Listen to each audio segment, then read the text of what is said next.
Well, a couple of months ago, the American Secretary of State went to Beijing to meet the Chinese bosses, and here we are, I think, rather following in the footsteps of the American, but yet James Cleverly, our Foreign Secretary, has been in Beijing today, meeting his counterpart, and it's the first time in 5 years that we've been there in Beijing. Now, there's been plenty of debate about this, and debate within the Conservative Party. Many people who think it's absolutely right and proper that you always keep talking to people, even if you disagree with them, and that, of course, there are considerable trade and financial interests between the two of us.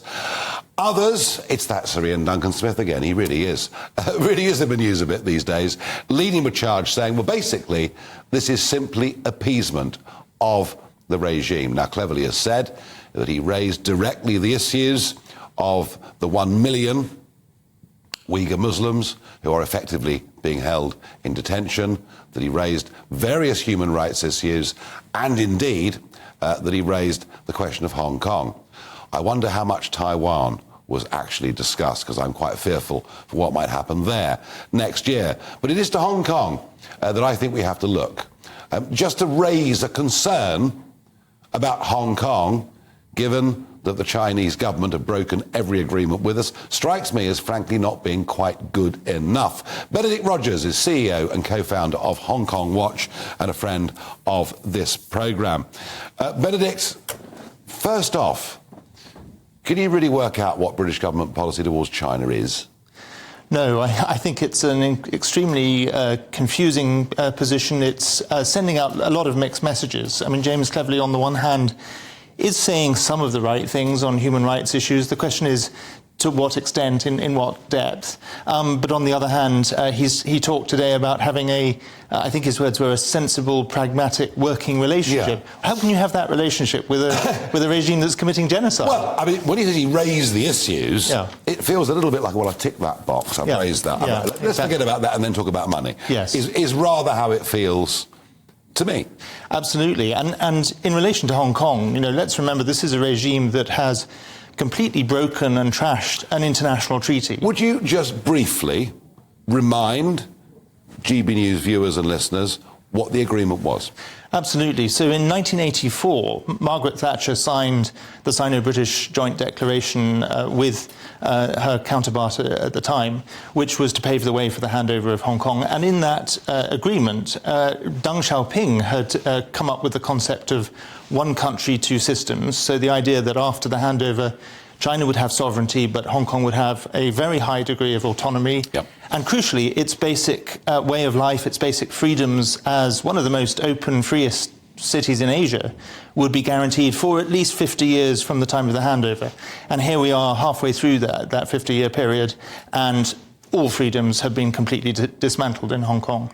So they've broken their word, they've broken their treaty agreement. Do we really get upset about this as a British government? Or do we just say, no, it's no problem? We'll just say to 3 million British overseas nationals, if you've had enough, just come and live here.